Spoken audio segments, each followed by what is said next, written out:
It's Friday, Feedback Friday, the feedbackiest day of the week. It's Feedback Friday.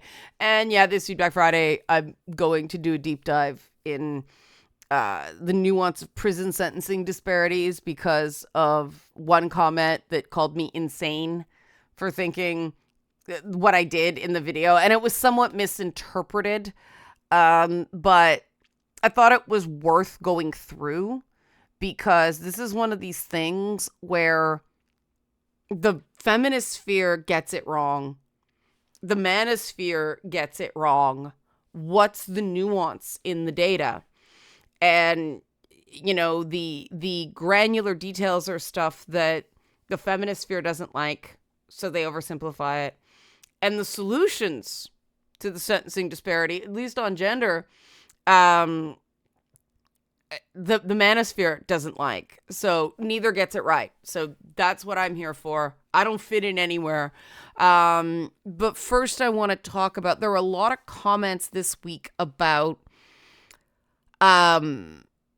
feeling broken, feeling too broken. They came from a lot of different places. And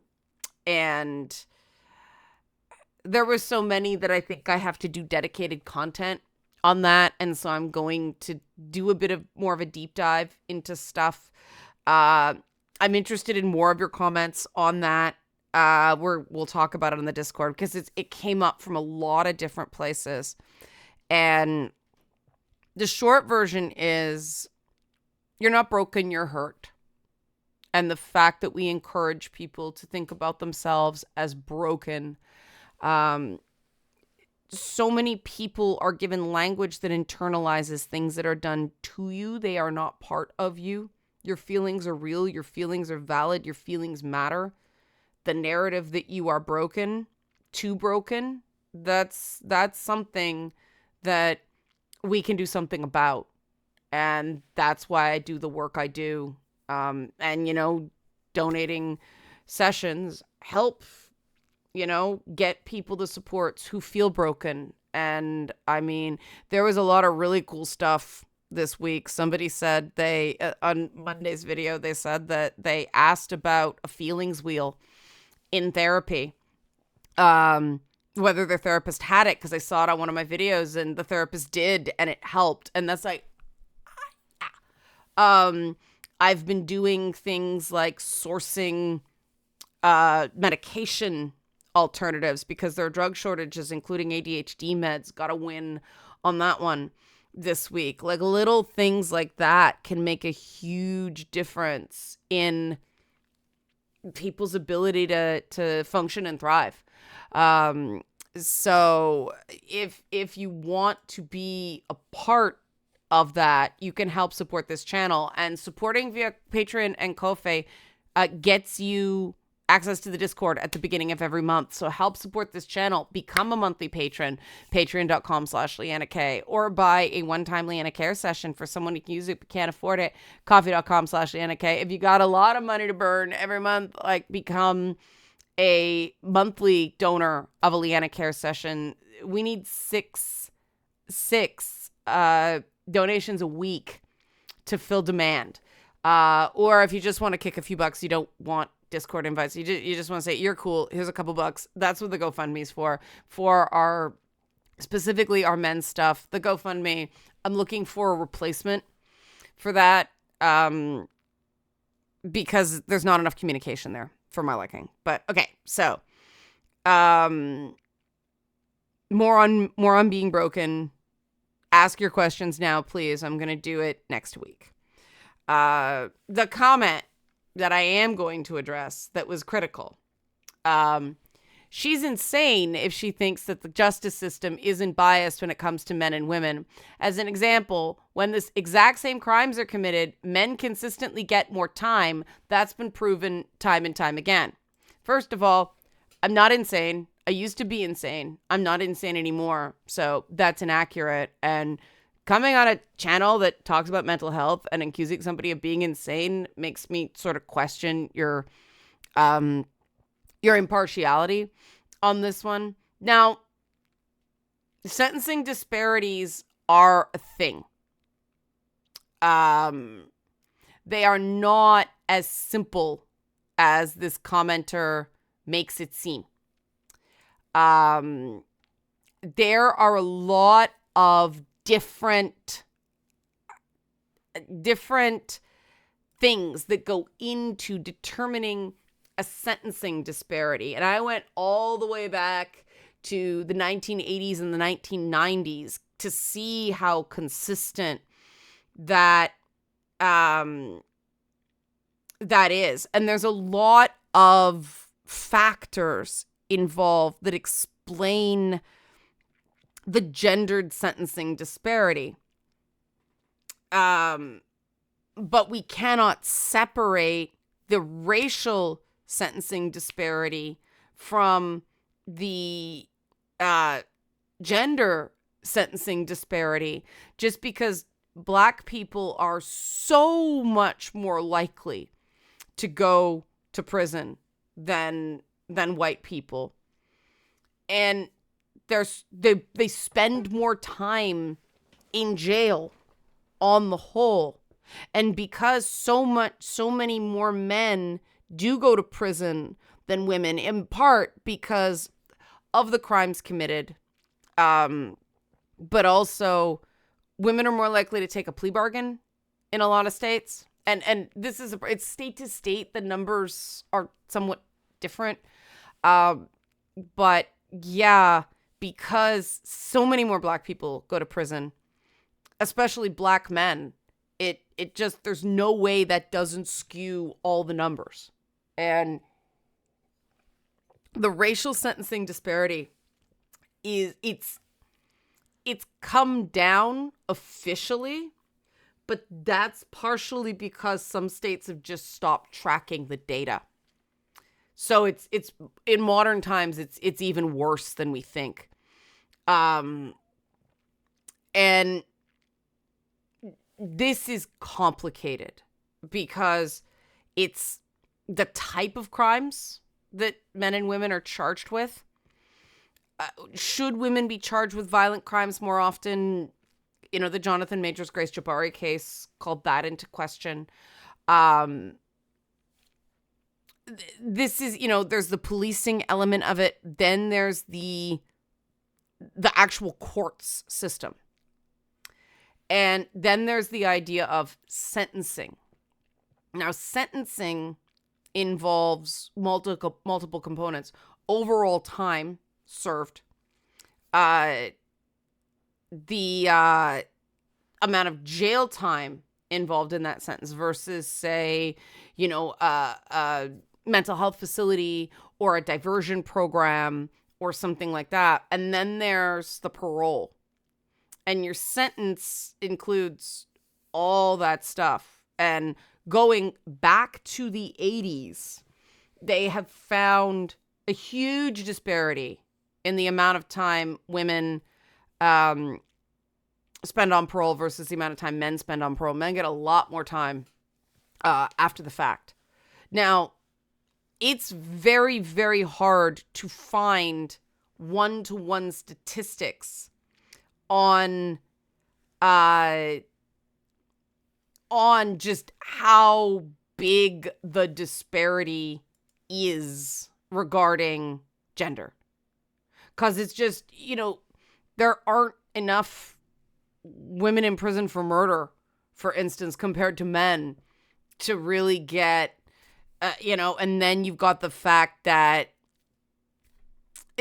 ironically, if trans women were treated as their you know, not their gender assigned at birth, but their affirmed gender, we'd have more women in prison statistics. But they don't do that. So some women get counted as men. That's just one sign of how it's, and that's a very small population. You know, the fact that Hispanic people are more likely to go to prison than white people. Black people are significantly more likely to go to prison than, and spend more time in prison than Hispanics or whites. And that that is a really, really sticky one. And that, again, is an intersection of factors. Poverty, over-policing, hypervisibility, intergenerational problems because of the mass incarceration. And again, we can't separate that from the greater male versus women divide. Because, think about it. If, Black people are more likely to go to prison and get sentenced longer, and way more men go to prison than women, while that racial disparity gets bigger and bigger and bigger and bigger and affects the gender gap. Because, for every one woman, there's multiple men. Makes sense, right? I repeated that, because that matters.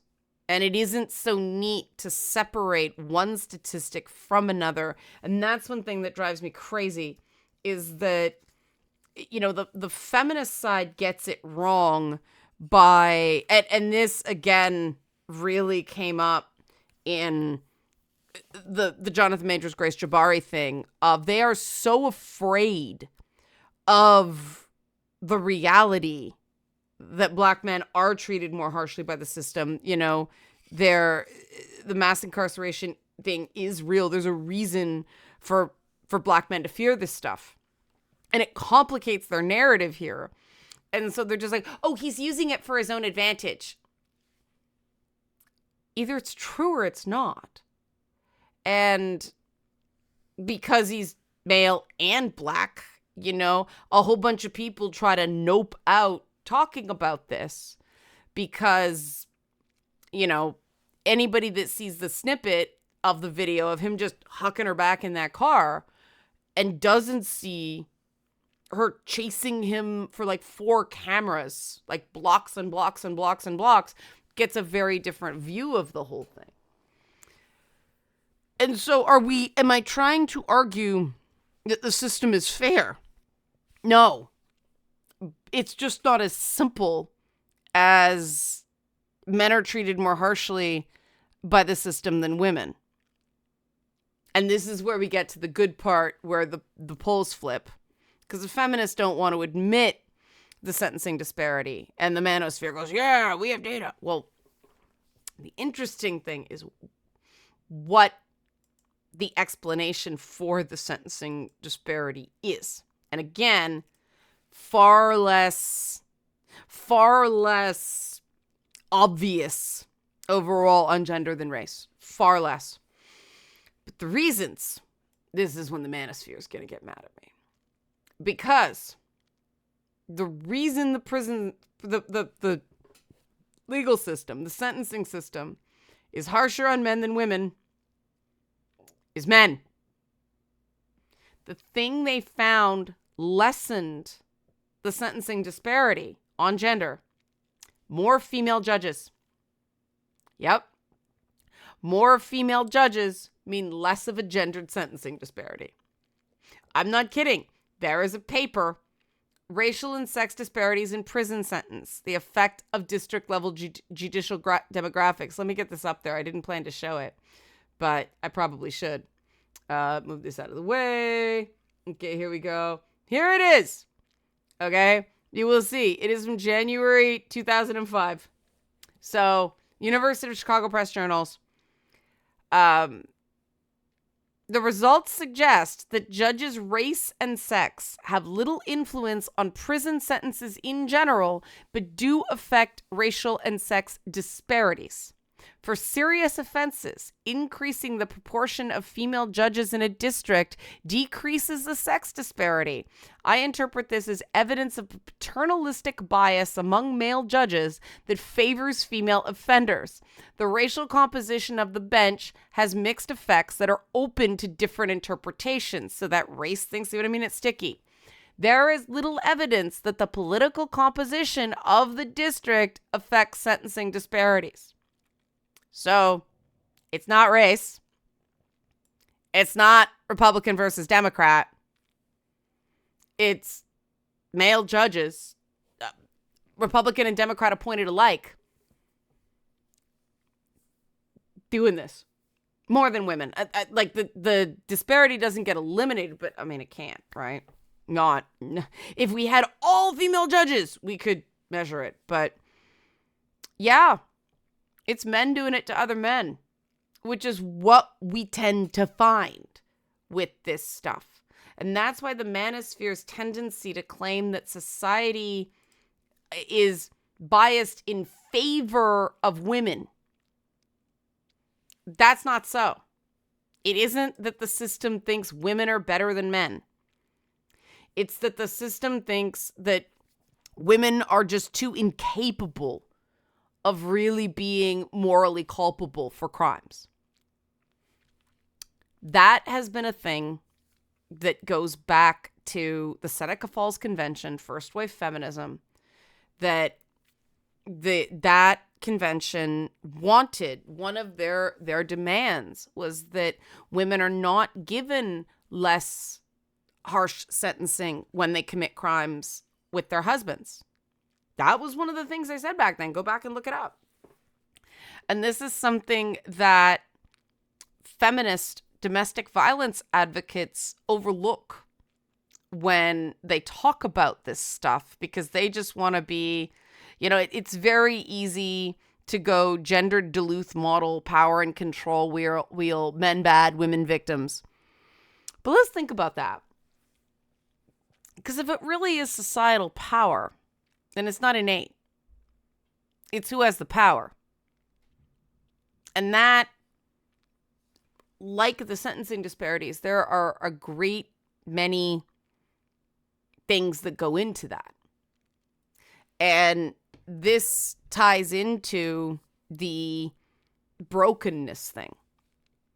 Because, and this was my original point, that when men, break, they panic or they lash out, it's more likely to be scary and violent in terms of the world's interpretation of things, and in terms of what is considered appropriate within the man box. Like, the legal system may punish scary violent, but scary violence in the man box. Whereas breaking down and crying, sobbing uncontrollably, that's outside the man box. So that gets a bunch of social punishments, including humiliation.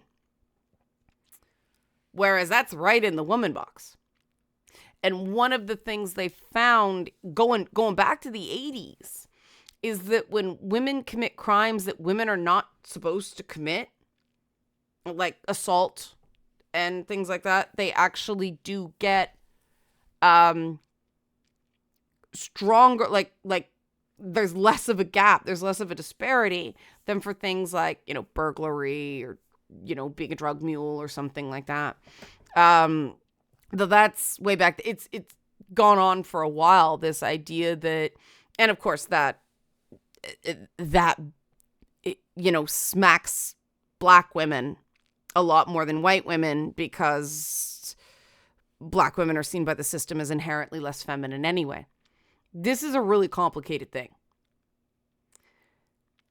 And the fact that the race of the judges does not change things as much as the gender of the judges shows that these things are not simple. But I think that if all we can do, because criminal justice reform is difficult. Getting the Duluth model altered to be gender neutral, there are a lot of forces that don't want that to happen. If you go to the actual, the people who created the Duluth model, there's actually a link to LGBTQ plus domestic violence services going. They've done more violence. We're happy with our gendered model. And okay, there's a lot of, old school domestic violence spheres where it's a man and it's a woman that works as a shorthand, as a heuristic that's useful in the case of heterosexual relationships, but wrong. But wouldn't we rather be right? You know? Because what does it do to men to be told their entire life, you're a predator inside and have to be stopped? Versus telling a woman, you're a victim in waiting and you have to be protected. You know, it gives men the sense there's no hope, and the women's sense, I can't do it. There's no point. And that's part of the thing that perpetuates the cycle of abusive behavior.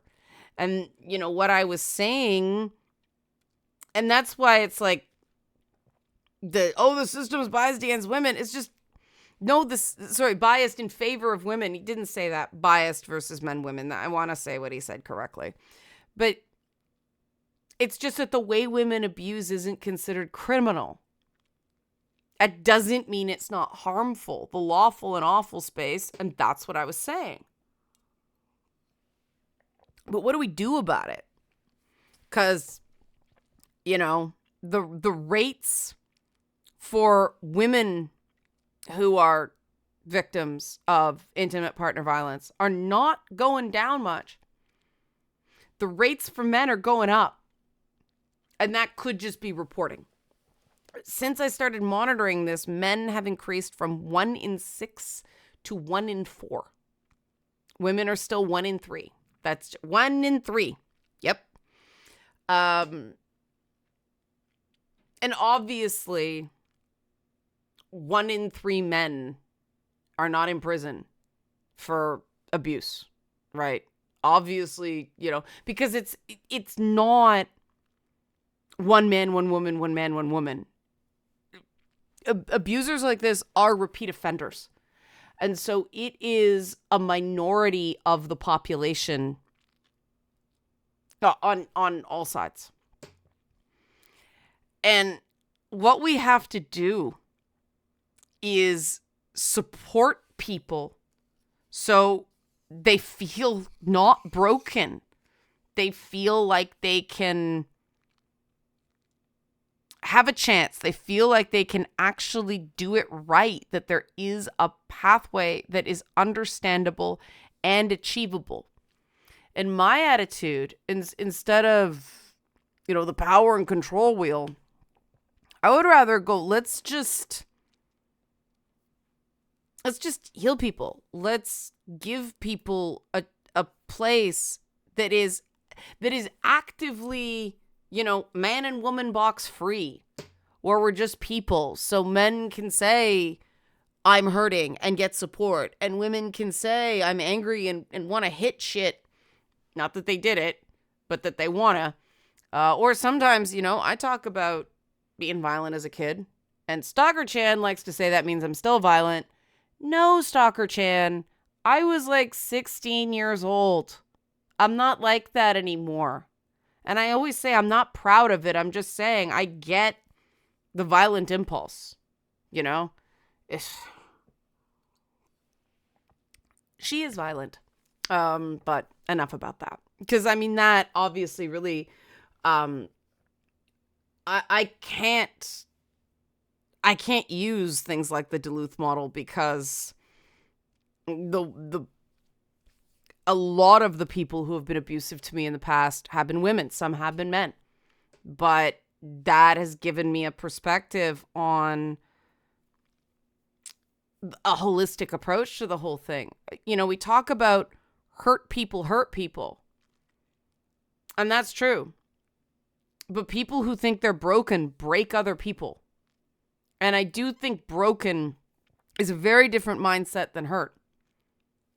So, you know, I described it to one of the people I work with, that the idea of being broken is the wrong metaphor for what your psyche does. It actually divides like a cell. And it compartmentalizes so that you can function, hopefully, day to day. Eventually that fails too.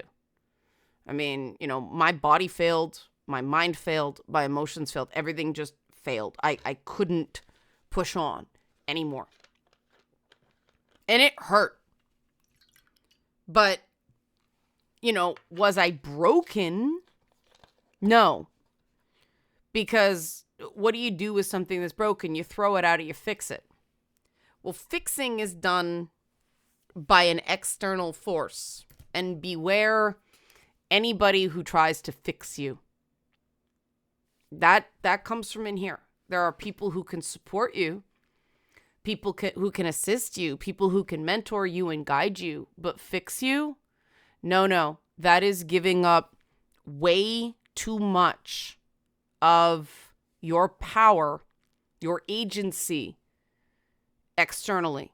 That is the worst thing you can do for trauma, because trauma is all about regaining that sense of your own power, your own agency, your own control.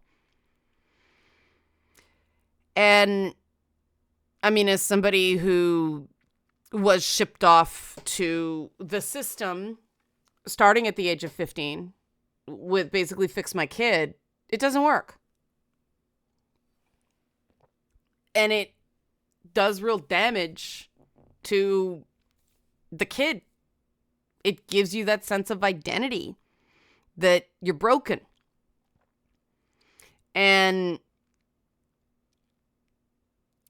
I, through a lot of work, and it took far longer than it had to. One, we didn't know as much, but also I didn't have somebody like me who wasn't a doctor. It was just somebody who went through it and could say, yeah, I know what it feels like. Some doctors can do both, but you have to have a level of professional detachment that an actual, somebody who can walk with you doesn't need.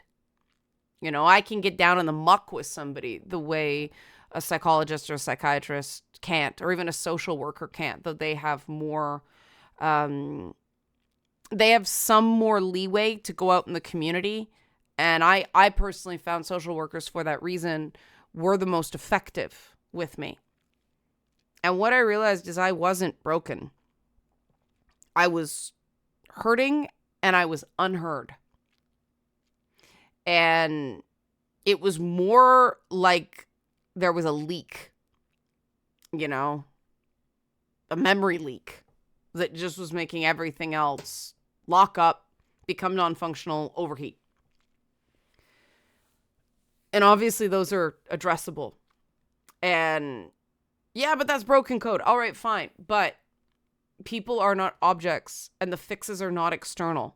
So the idea of broken doesn't work here.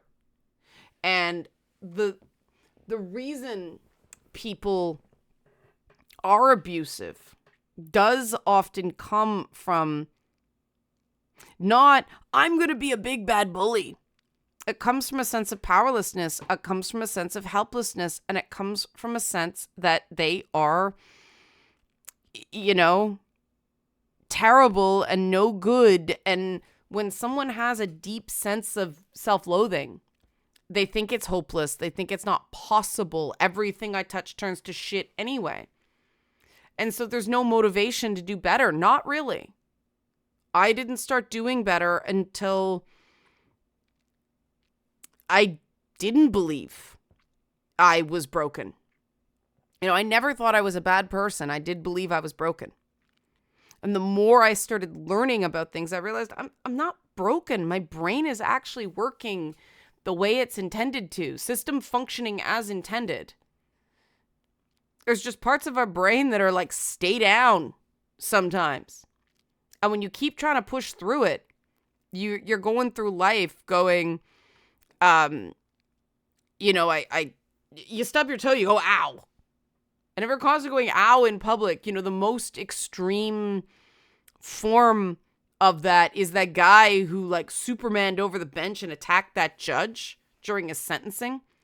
And I mean, there were so many details there of mental health issue, like serious, something like schizophrenia. Not that all people with schizophrenia are violent. Most aren't. There's more going on with this one because, it was all leniency. And this isn't fair. And I mean, you read some of the things the guy said, and you read what his parents said, and then you see what he did to the judge, and it's like different universes. And I do think that if prison was more of a place where, counseling was mandatory, where these assessments were done, and more rehabilitation work was done. Because, prison shouldn't be luxurious, but they don't have to be as terrible as they are. I mean, what is it saying about a person when the food is terrible and the lights are on all the time, and it's just not a place conducive to anyone's mental health? That there's a lot of techniques there that are synonymous with it, advanced interrogation techniques, torture. We are so bent on punishment that we get, revolving door offenders. Those are people, and some of them can't be saved, and they should be in places where they can't hurt anybody else. Most people are not that. And the fact that so many people walk around with such poor self-concept that they do lash out and emotionally abuse, verbally abuse, bust boundaries, don't take consent seriously. And it never hits the point of criminal, and so there's never any intervention. And so people just spend all their life emotionally bleeding. I'm walking proof that better is possible. And not just possible, achievable. And so instead of fighting about, systems worse on men than it is for women, let's try to avoid people, interacting with the system at all. Because that doesn't happen on the first offense, right?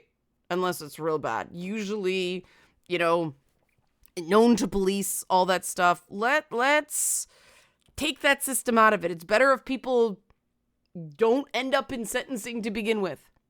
And yes, there's stuff about the system that needs to be fixed. Absolutely. I'm not go watch, Legal Bites or somebody like that. Watch my buddy Heinz channel if you want to see more about, the justice system and trials and things like that. I'm on Heinz's channel sometimes. I was on Legal Bites. They're both great. I am in the community space.